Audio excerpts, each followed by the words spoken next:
Hello, this is Pilar Kellenbarger with Collecting Our Children, Collecting Our Angels, Nurturing Our Children. And here's one of my angels, little Zia. How are you? So, boys and girls, we're going to read chapter 10, and it is called Frobscottle and Whiz Poppers. There's Zia. Hi, Zia. I guess she wants to listen too. Okay, so here we go. By now, Sophie was beginning to feel not only extremely hungry, but very thirsty as well. Had she been at home, she would have finished her breakfast long ago. Are you sure there's nothing else to eat around here except those disgusting, smelly snozcumbers? She asked. Not even a fizzwinkle, answered the big, friendly giant. In that case, may I please have a little water? She said. Water? Said the BFG, frowning mightily. What is water? We drink it, Sophie said. What do you drink?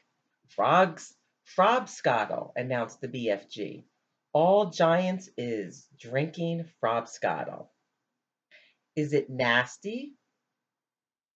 Is it as nasty as your snozcumbers?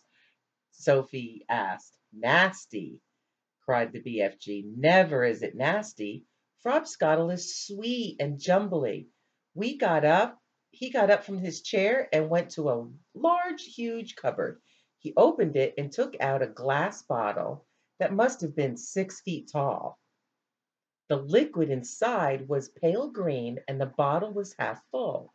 Here is Frobscottle, he cried, holding the bottle up, proud and high, as though it contained some rare wine. Delumptuous, fizzy Frobscottle, he shouted. He gave it a shake, and the green stuff began to fizz like mad. But look, it's fizzing the wrong way, Sophie cried. And indeed it was. The bubbles, instead of traveling upwards and bursting on the top of the surface, were shooting downwards and bursting at the bottom. Here's a picture of him.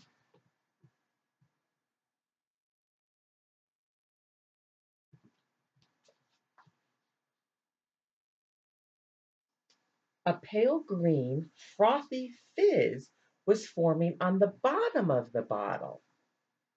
What on earth is you meaning the wrong way? Asked the BFG. In our fizzy drinks, Sophie said, the bubbles always go up and burst at the top. Upwards is the wrong way, cried the BFG. You mustn't ever be having the bubbles going upwards.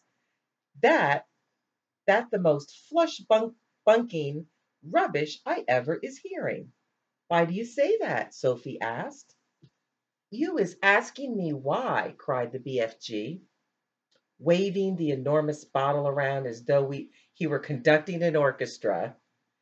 You is actually meaning to tell me you cannot see why it is a scrawny mistake to have the bubbles flying up instead of down? You said it was flushbunkling. Now you say it's scrawny.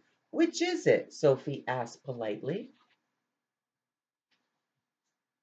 Both cried.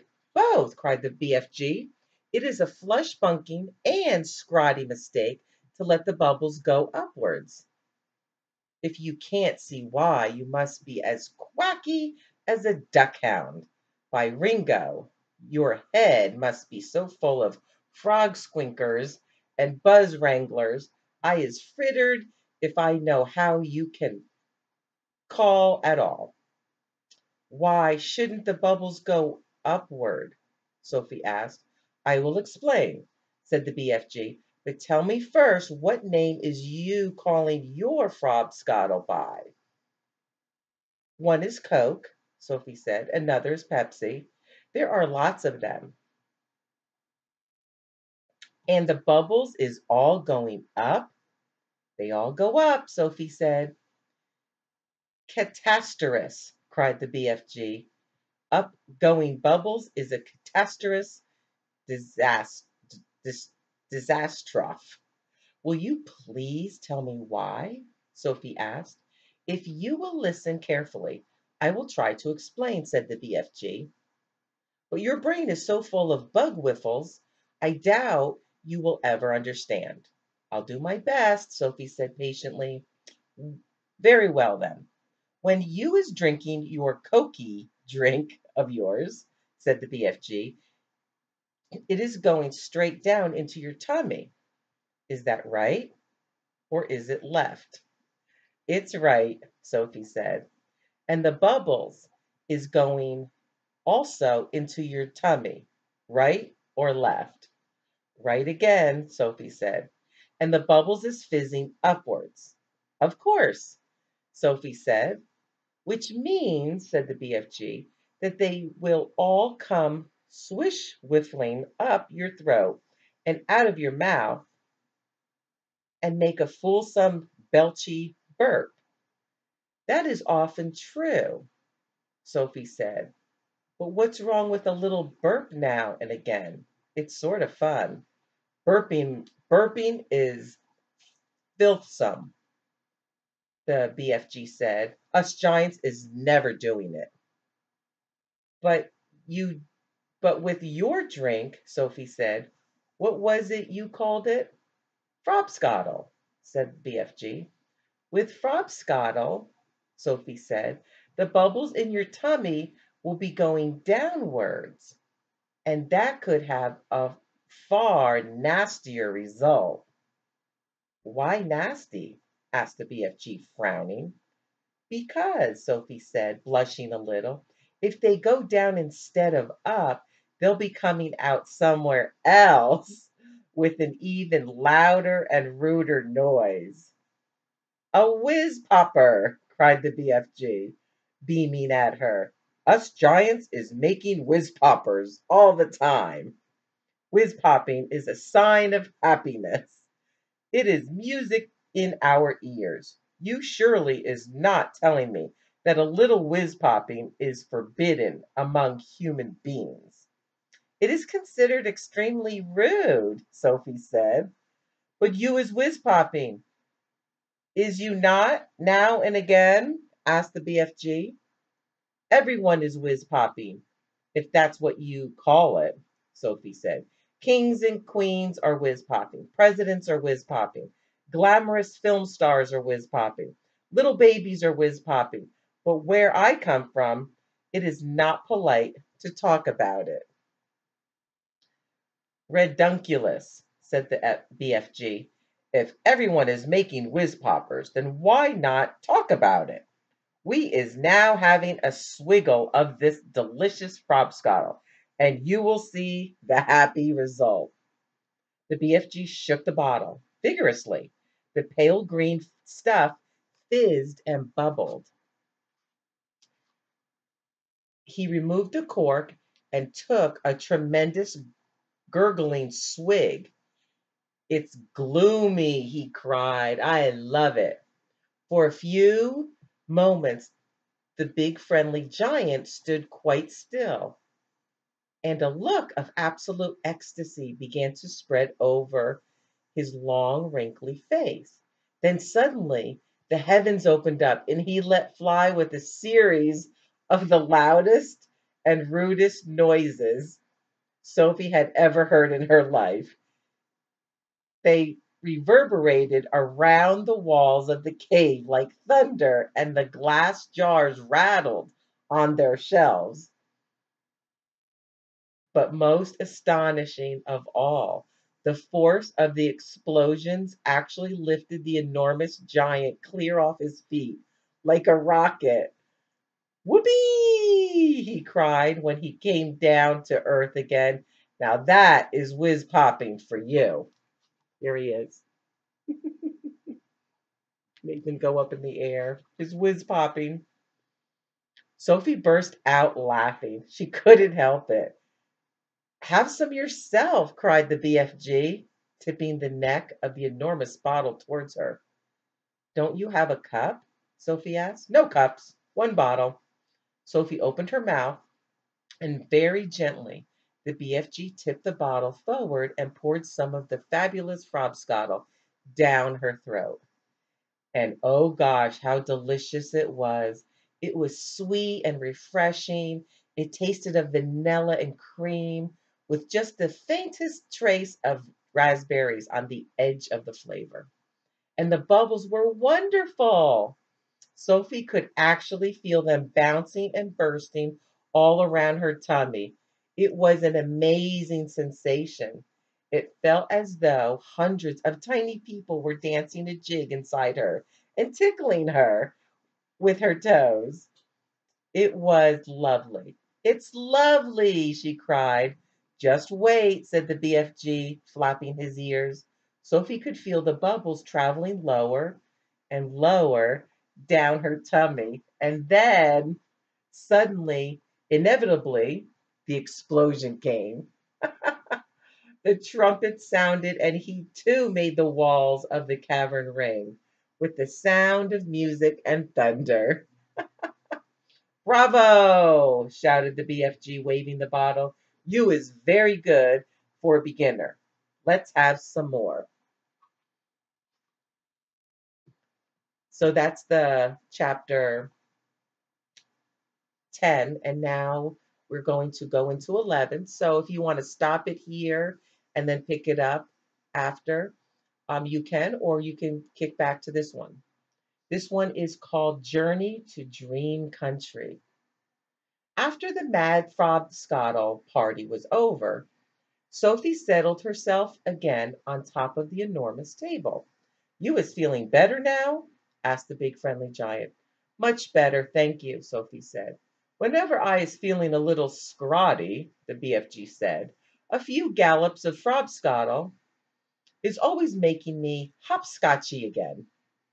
I must say it's quite an experience, Sophie said. It's a rise whistler, the BFG said. It's glory lumptious. He turned away and strode across the cave and picked up his dream-catching net. I is galloping off now, he said, to catch some more wopsy whiffling dreams for my collection. I is doing this every day without missing. Is you wishing to come with me? Not me, thank you very much, Sophie said. Not with those other giants lurking outside. I is snuggling you very cozy into the pocket of my waistcoat, the BFG said. Then no one is seeing you. Before Sophie could protest, he had picked her up off the table and popped her into the waistcoat pocket. There was plenty of room in there. Is you wishing for a little hole to peep out from? He asked her. There's one here already, she said. She had found a small hole in the pocket, and then she put one eye close to it. She could see out very well indeed. She watched the BFG as he bent down and filled his suitcase with empty glass jars. He closed the lid, picked up the suitcase in one hand, took the pole with the net on the other, and in the hand he marched towards the entrance of the cave. As soon as he was outside, the BFG set off across the great hot yellow wasteland, where the blue rocks lay and the dead trees stood, and where all the other giants were skulking about. Sophie, squatting low on her heels in the pocket of the leather waistcoat, had one eye glued to the little hole. She saw the group of enormous giants about 300 yards ahead. Hold your breaths, the BFG whispered down to her. Cross your fingers. Figglers, he says figglers, sorry. Here we go. We is going right past all those other giants. Is you seeing that whopping great one, the one nearest to us? I see him, Sophie whispered back, quivering. That is the horriblest of all, and the biggest of them all. He is called the flesh lump eating giant. I don't want to hear about him, Sophie said. He is 50 feet high, the BFG said softly as he jogged along, and he is whopping human beings like they is sugar lumps, 2 or 3 at a time. You're making me nervous, Sophie said. I is nervous myself, the BFG whispered. I always gets in jumpies as a jog hopper when the flesh lump eating giant is around. Keep away from him, Sophie pleaded. Not possible, the BFG answered. He is galloping easily 2 times as quickly as me. Shall we turn back? Sophie said. Turning back is worse, the BFG said. If they is seeing me running away, they is all giving chase and throwing rocks. They never They would never eat you, though, would they? Sophie asked. Giants is never guzzling other giants, the BFG said. They is fighting and squarreling a lot with each other, but never guzzling. Human beings is more tasty to them. The giants had already spotted the BFG, and all heads were turned, watching him as he jogged forward. He was aiming to pass well to the right of the group. Through his little peephole, Sophie saw the flesh lump eating giant moving over to intercept them. He didn't hurry, he just lobbed over casually to a point where the BFG would have to pass. The others lopped after him. Sophie counted 9 of them altogether, and she recognized the blood bottler in the middle of them. They were bored. They had nothing to do until nightfall. There was an air of menace about them as they lopped slowly across the plain with long lopping strides, heading for the BFG. Here comes the runty one, boomed the flesh lump eater. Ho, ho there, runty one. Where's you splatchwinkling away in such a hefty hurry? He shot out an enormous arm and grabbed the BFG by the hair. The BFG didn't struggle. He simply stopped and stood quite still and said, Be so kind as to be letting go of my hair, flesh lump eater. The flesh lump eater released him and stepped back a pace. The other giants stood around waiting for the fun to start. Now then, you will grob Swiffer, boomed Flesh Lump Eater. We is all of us wanting to know where you is galloping off to every day in the daytime. Nobody ought to be galloping off to anywhere until it is getting dark. The human beings could easily be spotting you and starting a giant hunt, and we is not wanting that to happen. Is we not? We is not, shouted the other giants. Go back to your cave, runty one. I is not galloping to any human being country, the BFG said. I is going to other places. I is thinking, said the flesh lump eater, that you is catching human beings and keeping them as pets. Right you is, cried the blood bottler.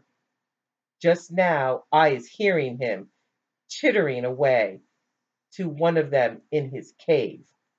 You is welcome to go and search my cave from frack to bunked, the BFG answered. You can go looking into every crook and nanny. There is no human beans or stringy beans or runner beans or jelly beans or any other beans in there. Sophie crouched still as a mouse inside the BFG's pocket. She hardly dared breathe. She was terrified. She might sneeze. The slightest sound or movement would give her away. Through the tiny peephole, she watched the giants cluttering around the poor BFG. How revolting they were! All of them had piggy little eyes and enormous mouths. When the flesh lump eater was speaking, she got a glimpse of his tongue. It was jet black, like a slab of black steak. Every one of them was more than twice as big as the BFG. Suddenly, the flesh lump eater shot out 2 enormous hands and grabbed the BFG around the waist. He tossed him high in the air and shouted, "Catch him, man hugger!" The man hugger caught him. The other giants spread out quickly in a large circle, each giant about 20 yards from his neighbor, preparing for the game they were going to play. Now the man hugger threw the BFG high and far, shouting, "Catch him, Bone Cruncher!" The Bone Cruncher ran forward and caught the tumbling BFG and immediately swung him up again. "Catch him, Childeweewer!" he shouted.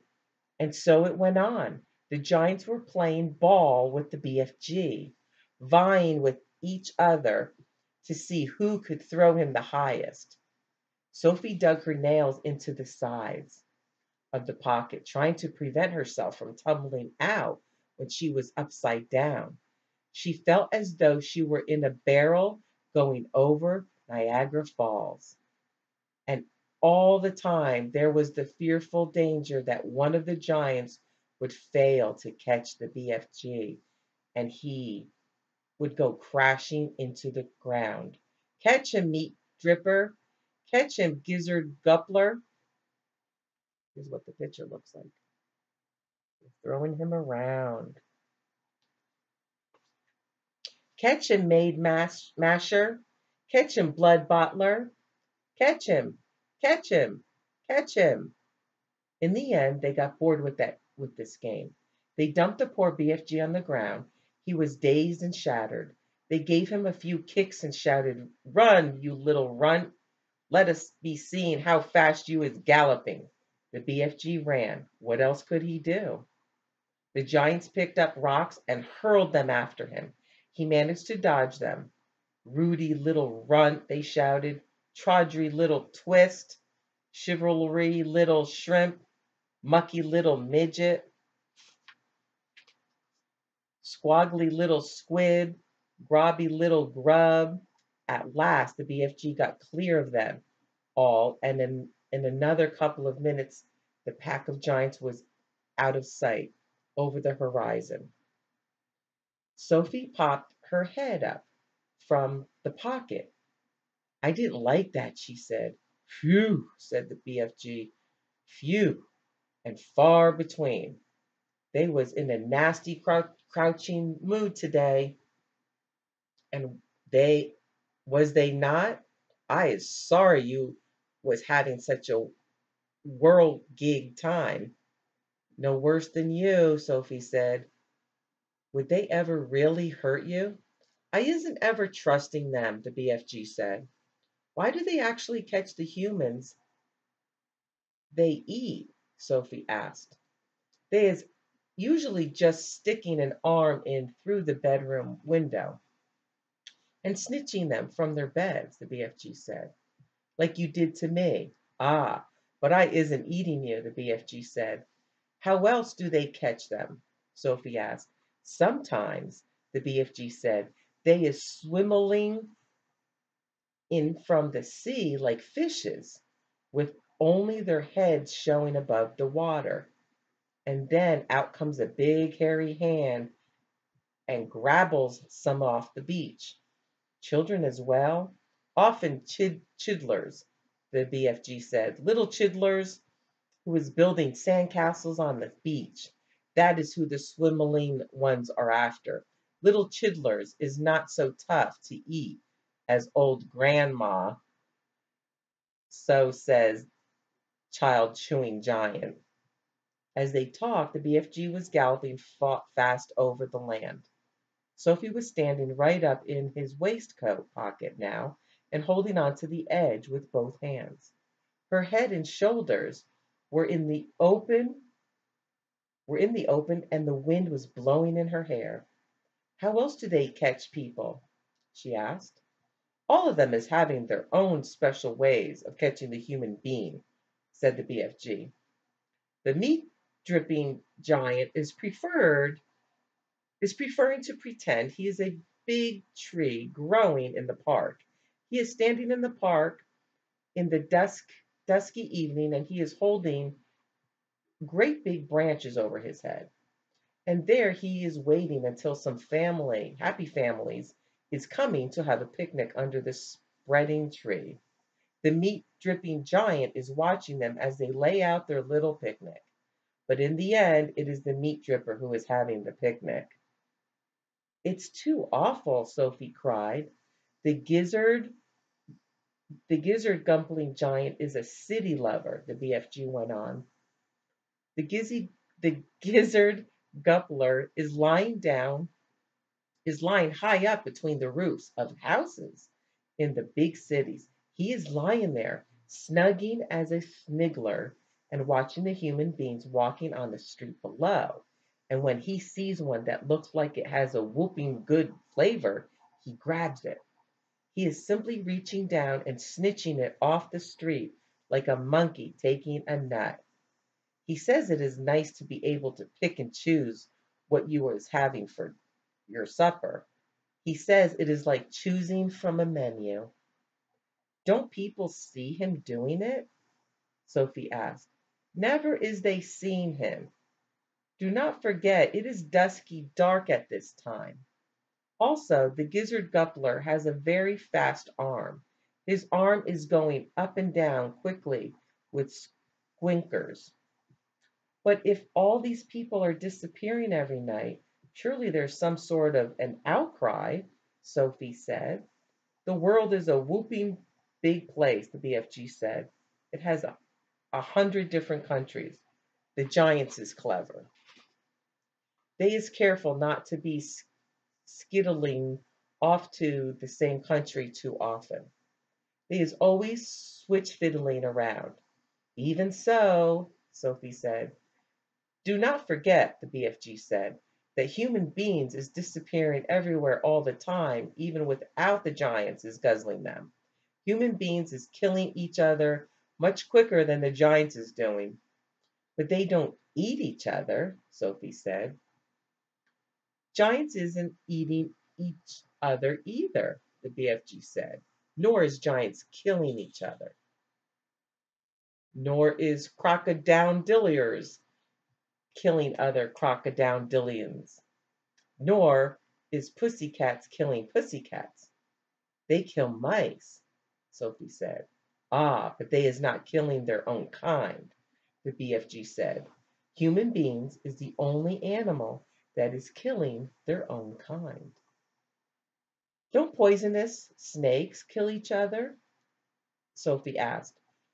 She was searching desperately for another creature that behaved as badly as the human. Even poisonous snakes is never killing each other, the BFG said, nor is the most fearsome creatures like tigers and rhinoceroses. None of them is killing their own kind. Has you ever thought about that? Sophie kept silent. Nah, I is not understanding human beings at all, the BFG said. You is a human being, and you is saying it is grisly and horrigust for giants to be eating human beings. Right or left? Right, Sophie said. But human beings is squishing each other all the time, the BFG said. They is shooting guns and going up air, aeroplanes to drop their bombs on each other's heads each week. Human beings is always killing other human beings. He was right. Of course he was right, and Sophie knew it. She was beginning to wonder whether humans were actually any better than giants. Even so, she said, defending her own race, I think it's rotten that those foul giants should go off every night to eat humans. Humans have never done them any harm. That is what the little pigwig is saying every day, the BFG answered. He is saying, I has never done any harm to the human being, so why should he be eating me? Oh dear, Sophie said. The human beings is making rules to suit themselves, the BFG went on. But the rules they is making do not suit the little piggy wiggly. Am I right or left? Right, Sophie said. Giants is also making rules. Their rules is not suiting the human beings. Everybody is making his own rules to suit himself. But you don't like it that those beastly giants are eating humans every night, do you? Sophie asked. I do not, the BFG answered firmly. One right is not making two lefts. If you if you quite cozy down, there in my pocket. Is you quite cozy down there in my pocket? I'm fine, Sophie said. Then suddenly, once again, the BFG went into that magical top gear of his. He began hurling forward with phenomenal leaps. His speed was unbelievable. The landscape became blurred, and again Sophie had to duck down out of the whistling gale to save her head from being blown off her shoulders. She crouched in the pocket and listened to the wind screaming past. It came niffing in through the tiny peephole in the pocket and whooshed around her like a hurricane. But this time the BFG didn't stay in top gear long. It seemed as though he had some barrier to cross, a vast mountain perhaps, or an ocean, or a great desert. But having crossed it, he once again slowed down to his normal gallop, and Sophie was able to pop her head up and look out once more at the view. She noticed immediately that they were now in an altogether paler country. The sun had disappeared above a film of vapor. The air was becoming colder every minute. The land was flat and treeless, and there seemed to be no color in it at all. Every minute the mist became thicker, the air became colder still, and everything became paler and paler, until soon there was nothing but gray and white all around them. They were in a country of swirling mists and ghostly vapors. There were, there's my kitty. They were in a country of swirling mists and ghostly vapors. There was some sort of grass underfoot, but it was not green. It was ashy gray. There was no sign of a living creature, and no sign at all except for the soft thud of the BFG's footsteps as he hurtled on through the fog. Suddenly he stopped. We is here at last, he announced. He bent down and lifted Sophie from his pocket and put her on the ground. She was still in her nightie and her feet were bare. She shivered and stared around her at the swirling mists and ghostly vapors. Where are we? She asked. We is in dream country, the BFG said. This is where all dreams is beginning. Awesome. So the next one we're going to read is Dream Catching, and I will talk to you guys next time. I hope you enjoyed it. Don't forget that you can go online and find some word searches, vocabulary sheets, even some coloring pages. Okay, I'll see you next time.